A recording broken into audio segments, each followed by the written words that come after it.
All right, everybody, welcome back. We are here for another episode of the Roadmap from Graduation to CF. Thank you so much for joining us here today. I'm your host, Stephanie Michelle Swigert. I am a licensed and practicing school-based SLP out here in Los Angeles, California. I'm here today with SpeechTherapyPD.com. We are super excited because today we are covering the journey for the graduate clinician from the time they gain their master's degree to the time they start their first day of work. And we are discussing all that is happening in between. And we're hoping to really build confidence and to reduce stress for all of those SLPs to be and those future clinicians and give them important takeaways that they can begin to incorporate right away into their journey for securing their CF assignment. So with us here today, we have a very exciting guest that I would like to introduce. This is an SLP who happens to know just the right strategies for negotiating salary once you have received your job offer. And that's what we're talking about today, how to negotiate the contract. So whether or not the salary number is the main priority for you in your decision for accepting a job, we know there are many important factors to consider before saying yes. So let's welcome the person who is here to share so much wisdom with you. And this is SLP Elon Hutchinson, also known on Instagram as the Speech Toolbox. Welcome to the show, Elon. Hi, Stephanie. I sincerely appreciate it. That was a good little welcome. I feel that. Well, you are full of energy. I was so excited to be able to meet you through FaceTime while you were just at your national convention. So and I got to hear that you were in Charleston, South Carolina. Tell us a little bit about yourself, where you are, what you're doing, what you're a part of. Yeah. So I'll tell you guys a little bit about myself. My name is Elana, as mentioned. Born and raised in Nassau, Bahamas. I was able to win a partial scholarship for undergrad, which I attended Elmira College in upstate New York. Then I was fortunate enough to get a graduate assistantship to attend Howard University, where I did my master's degree. Ended up in the middle of nowhere, a CF position, which I'm going to go deeper into that story. And now I'm in Charleston, South Carolina, where I own a private practice along with two other businesses. One is currently a startup company. And my practice is really based on holistic approaches, alignment, gratitude. We do a lot of gratitude work, really kind of deepening the idea of being in alignment with ourselves so we can be the best versions for our clients. I love it. I love it. But now, for everybody who's listening, just so you know, when I talk to Elon, we are meeting up for coffee because she's in Charleston, South Carolina. I'm going to be there for my dad's 50th college reunion. I'm going to be flying in from LA, and we're going to meet, right? And yes. I want to hear all about what you're doing and what you're involved in. You were doing some very exciting things, and I can already tell I love your values and what you stand for at the core. So thank you so much for being here. And for everybody that's listening, are you ready? We are going to just dive right in on all the things you need to know to negotiate your contract. So I will kick it right back to you, Elon, and let you take it away. Okay, yeah. So first of all, I think that this is such a beautiful topic that I feel like needs to be discussed more. So I appreciate you guys for allowing me to be on this platform. I'm going to be talking about negotiation from two different sides. One being, the benefits, the money, all that good stuff, but also the negotiation when it comes to negotiating what is most aligned for you as a CF in regard to that position, right? So I want to first kind of start with my story. And hopefully you guys don't make the same mistake that I did. So fresh out of grad school, I was offered a CF position and it was offering me a lot of money, right? And when you're fresh out of school, I don't want to, that sounds kind of a little bit bad, but you are really focused on the money at first for most of us. And what that did is that made me end up in the middle of a small little country, a small little town, called Laurel Fork, Virginia, in the middle of nowhere, making a lot of money, driving an hour to work and an hour back. Wow. So that's 2 hours a day that I was driving. And I stick it out for the year. My supervisor, she was amazing. It was just that I wasn't happy, right? And so that experience kind of introduced me to this concept that we're at now in regards to negotiating the salary and the pay and the benefits, but also making sure that you're negotiating with yourself what you're willing to give up for these things, right? So let's talk about the good part, the money, the benefits, and so forth. One of the biggest things that I would always tell anybody when it comes to negotiating your salary is, first of all, do your own research, right? So if you're moving to some place like California, researching, okay, what's the typical pay rate for individuals who are CFs in that state, right? And then also looking at it from a place of, what are you able to bring to that position that's going to maybe increase your salary? I'll give you a prime example. I just hired a CF, but she was an SLPA for 6 years before she got her master's, right? So she came with a substantial amount of experience and background. So I offered her a little bit more, right? And then plus she's very organized, happy, all of that. So I think when you're negotiating your pay, you want to look at what is the average rate then, and also, and this is going to take being a little bit more real with ourselves, right? And saying, okay, well, do I still have so much more to learn? Am I great with my documentation? Do I need a lot of support? Really asking yourself that, right? You also want to look at the salary or the hourly rate versus the benefits, right? Okay. Sometimes I feel like we can just focus on what you're getting paid hourly or what your salary is, but then not really focusing on the benefits, because those may outweigh or those may kind of carry a good bit of weight. So let's say hypothetically, you're being offered $40 an hour, but you really wanted $46 an hour. Okay. But on the flip side of that, they're giving you reimbursement for your licensure. They're giving you your ASHA, helping you with your ASHA dues. They're giving you health insurance. They may be giving you a documentation stipend, money towards your CEUs, all of that. Really and truly, those benefits may outweigh that slight decrease in what you would have been getting, because I think sometimes we forget, I know at least when I was a CF, that you still got to get taxes taken out. Right? Like, oh man. And it's different state to state, right? Right, exactly. So like, for example, Florida, with the federal and the state taxes, that's a little bit different. But yeah, depending on where you are and depending on how much money you're making, you could be getting hit pretty hard with the taxes and so forth. I think a third point I want to mention when it comes to negotiating, when it comes to the money and the salary, is if you want to be an hourly employee, or if you want to be a salary, or you may say you want to be, and that this can actually change, you may want to be a W-2 versus a 1099. And I'm going to break that down when it comes to the salary and hourly.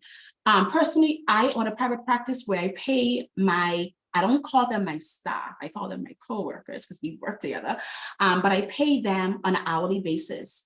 That way, they're also able to increase their income whenever they want to, really. The more clients they see, and we have 2 adult daycares, so they're able to see as many clients as they want, and so forth. If we have makeup sessions, right? The other thing but the benefit with a salary is that that's a sure thing, right? It's for sure I'm getting this amount of money every single week. Whereas with hourly, depending on what setting you are in, like a SNF, you may have it where it's high one week and it's low the next. So I think it's important to weigh those pros and those cons. And then of course, with the 1099, you have to do your own tax at the end of the year. So some people like that. Some people are okay with the W-2. Some people, are okay with the 1099. And some people are like, you know what? Nope, I want you to go ahead, do my taxes for me. I just want to know what I'm taking home as mine. That's something that, yeah, you can really kind of, depends if you're a budgeter or not, right? Like Yes. somebody who's really good at budgeting their money yes. might be okay with a 1099, but somebody who's like, oh, I'm just going to spend everything I get, Yes, ma'am. that might not be for you. Yeah, and Stephanie, you right on the market with that. That exactly. And I tell people all the time, it is not always about how much money you make, it's how you manage your money. Can you say that again? Done deal. It's not about how much money you make. It is about how you manage your money. You can make $1 million a year, but spend $1 million a year, right? Or you can be like someone like my mom who made $500 a week, but was able to flip that $500 a week into owning apartments and flipping that and flipping it. So it's important to know that you have to be managing your money and understanding what you have coming in and what you have going out. That's also a part of negotiation, is knowing what is your overhead expenses? What are your bills? You know, if your bills are $1,000 a month and this job is only offering you $800 a month, that's a deficit of $200 right there. Right. That would not be, you know, the best position for you, because you have to care about yourself first and foremost, right? Another thing that makes me not like math. If I'm in the negatives, I know the deficit, I'm not going to want to do that math. And unfortunately, I think sometimes these kind of topics are not talked about in school as in depth as it needs to be taught and spoken. This, what you guys are offering and explaining and doing is very, very, very essential. Another thing too, with the hourly rate, I'm just putting this out there, and it's something that I do. You can negotiate your base pay. So for example, let's just say someone is saying to you that your productivity, you have to meet a hourly, a week of, let's say 25 hours a week, right? And they're going to pay you $40, but you can say, okay, but if I go over that 25 hours, can I negotiate maybe a $2 increase or $3 increase?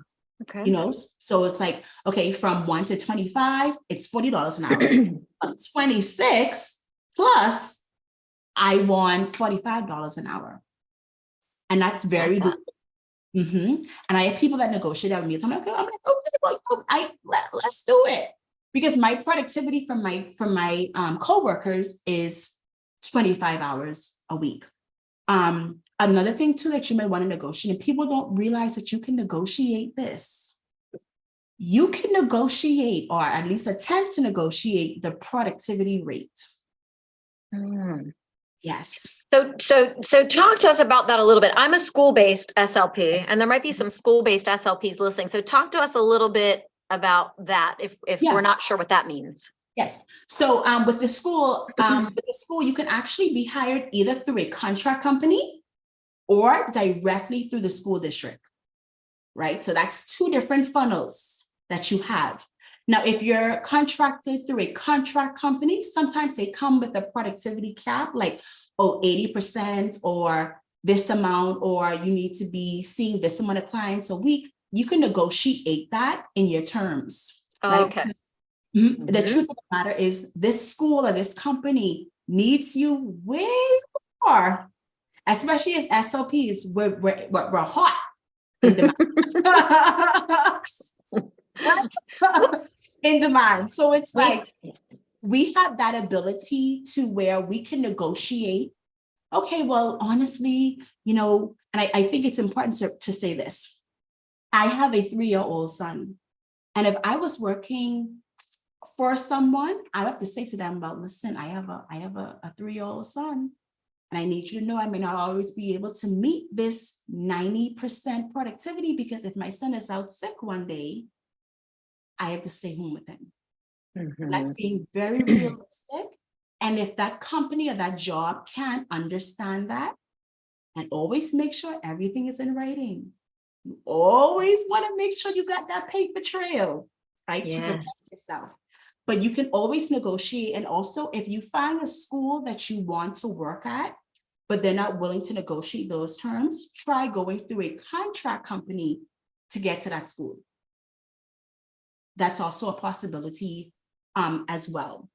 I love what I'm hearing, because I'm hearing this reoccurring theme too, of try to think about what your priorities are. Because I heard if you have kids and you have to work around that, you can negotiate your hours and productivity level. If, factor in the commute, think about the benefits. Don't just think about the hourly, or think about the state that you want to work in, and where's your priority with where you want to live, a geographical location.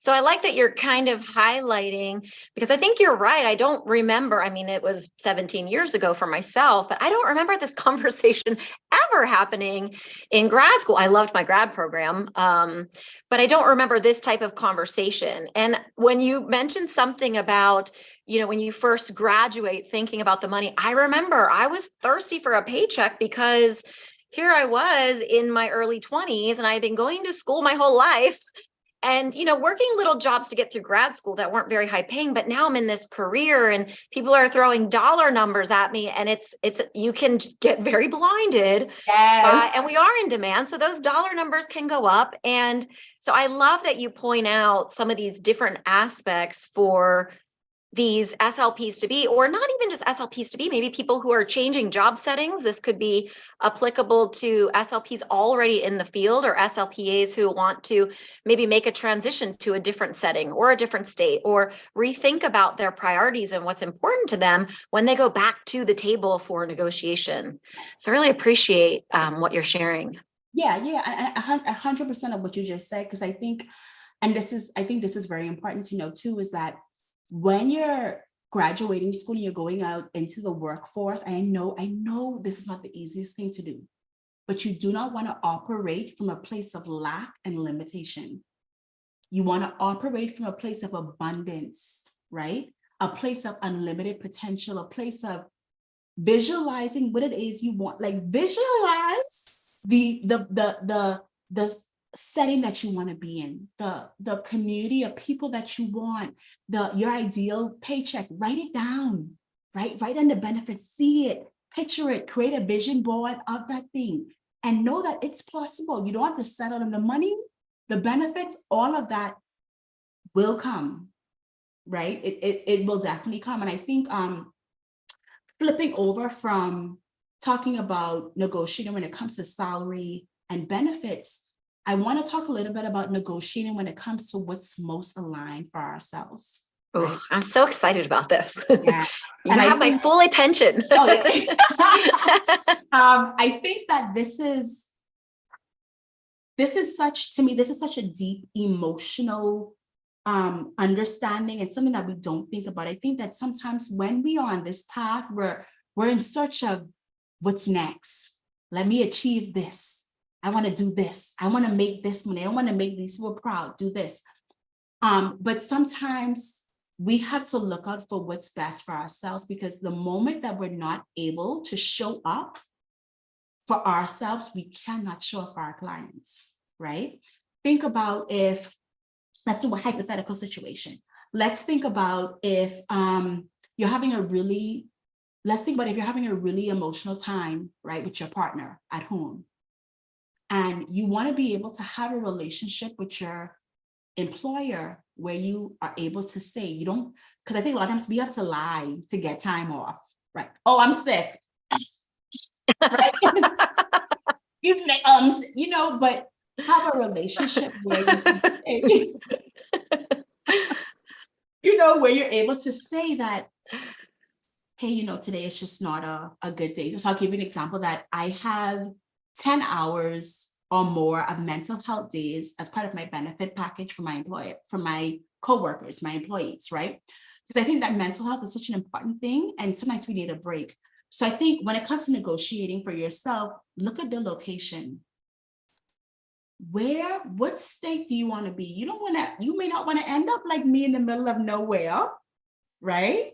Where the only thing that was there was that nursing home. But you may want to be someplace like Florida with the the pina coladas and the that sounds delicious. Right. Where after you had like a long day of work, you can go and maybe sit on the beach, because that really does impact our mood and that may recharge you. So you need to negotiate with yourself. Am I willing to be in this state or this location or this place? Does that align with me? And you may say to yourself, the money is great, but that's not the place for me. And Yes. right? You have me thinking of some cities here that I Uh-huh. know the pay is like, it blows my mind how much they're paying. Right, It's so high, but it's also way out towards the desert in the middle of nowhere and not much right, around. right. So they have to increase that pay because it's hard to get people out there because there's not very much around. So Exactly. that makes a lot of sense. It's like, yeah, it might be the money you're chasing, but are you going to be, is your well-being going to be? Like perfect. And yeah, or not perfect, but is it going to be, and sometimes I want to make sure that I say this too, is that, sometimes it's okay to have to do something for a small period of time. Like you may say, okay, well, let me go ahead and get my income up for this year. But after this year, I'm going to move to where I want to be. It's okay to do that temporarily, but Mhm. just not doing that where it's taking a toll on your well-being and it no longer feels in alignment with who you are and what you want. I also think when it comes to Mhm. negotiating for yourself, the person that you work with or you work for has should be in alignment with your leadership style that you're craving, right? I think we don't talk about that sometimes. It's like, I don't want, personally for me, I'm a free spirited person. I don't want someone who's going to micromanage me. That may not be in alignment with you. Or I may want somebody who I think I can easily communicate with, or who is very organized, or who is able to provide me with assistance. That's questions that you should ask your employer or potential employer as well.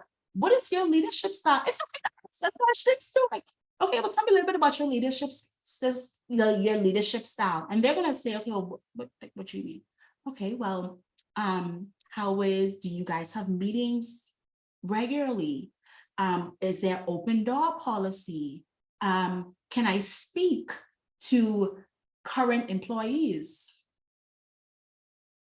That's also something that you can do as well. You can also ask to speak with someone who currently works at that job, and that could be part of the negotiation as well when it comes to yourself. Yes. Mhm. I think that's a big thing. And you said you're in a school, Stephanie?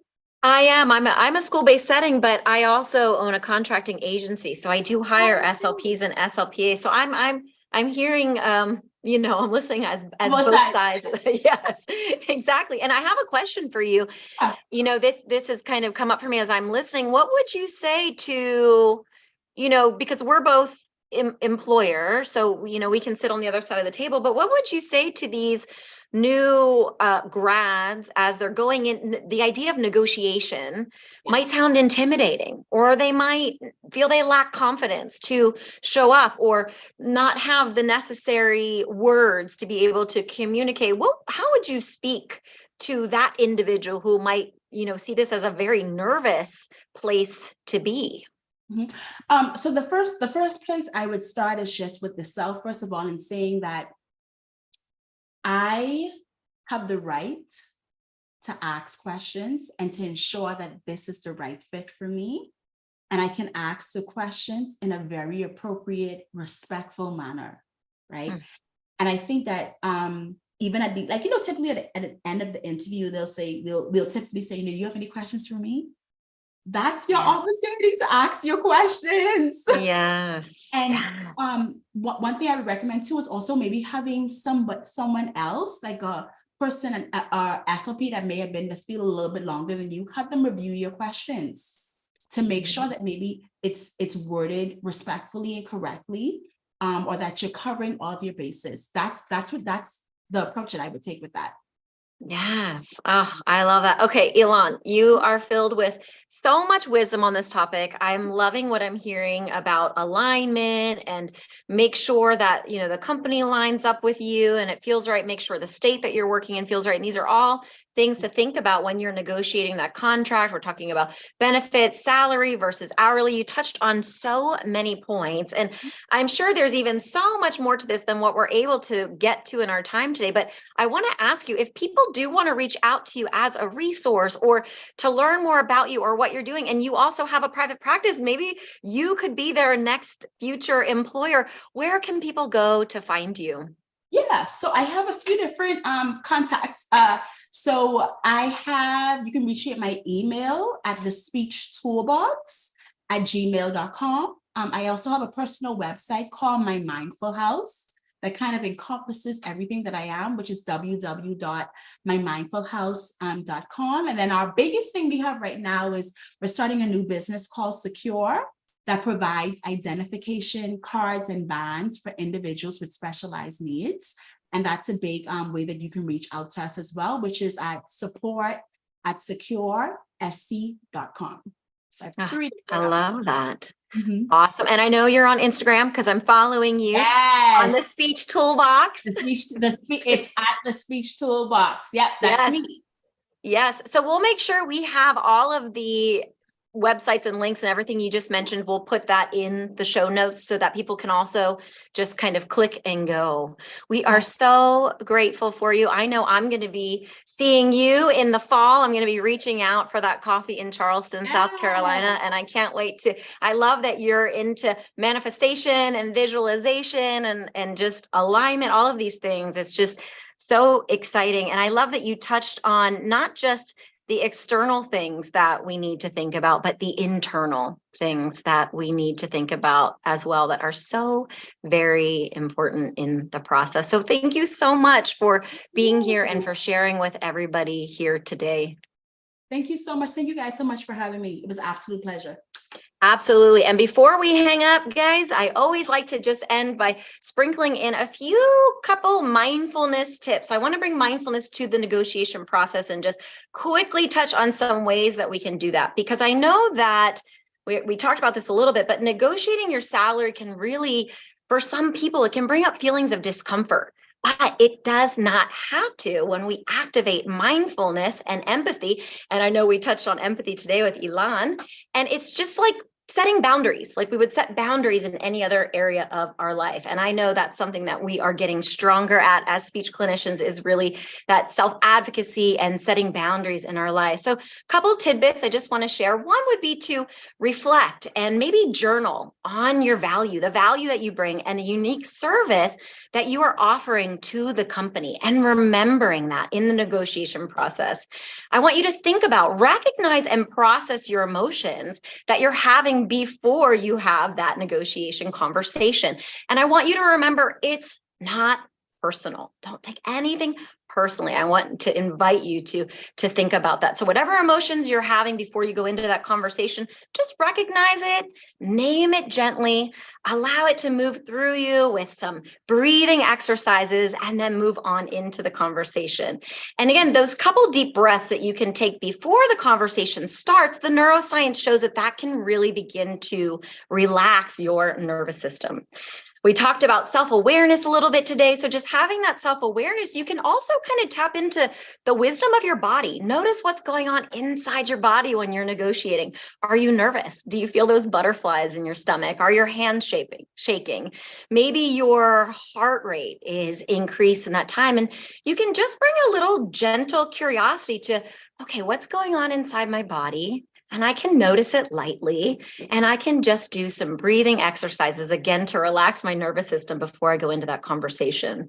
And when I go into that conversation, I want to make sure I'm keeping my truth. Stick to your truth. Be very transparent, but also compassionate in your conversation. So I say, have a strong back and a soft front. So that strong back is your boundaries, and you know what you want and what you need and your priorities are. But we have a soft front in that we come with kindness and we come with compassion. There goes my light. Give me 1 second. We are in California, so we are looking at saving energy. Everybody, I just didn't want to be in the dark for the last couple minutes, but bring empathy to understanding where the company is coming from that you're negotiating with. We also have to realize that we can negotiate for our value, but we have to keep in mind that the company that we're talking to also has a bottom line. And we have to be aware that sometimes maybe they're giving us the best offer that they can possibly do at the time. So maybe you can be a little open-minded to finding out what their needs are, what your needs are, and then maybe meeting in the middle. And lastly, of course, we touched on this today, gratitude. Ilan talked about gratitude as something that's important to her. So show gratitude when you can. I invite you just to be grateful, whether it's an offer that aligns with something you want or not. We have the opportunity just to express our gratitude, to thank the company or the person who's interviewing you for the time that they spent with you, whether or not it's in alignment with your needs. So that summarizes the mindfulness tidbits I love to sprinkle in at the end of each episode. We love having you here. We are right on the half hour. We are going to close out today, but we are excited to see you back here next week with our 6th and final episode, where we're going to talk to Marie Mertella. She is known on Instagram as Thanks Morris, as we are in our last step of our roadmap, the ultimate first day. We will see you back here on Tuesday of next week, 4 p.m. Pacific Standard Time on speechtherapypd.com. Blessings, everybody. Thank you, Elon. I'm headed to the beach for that pina colada now. Yes.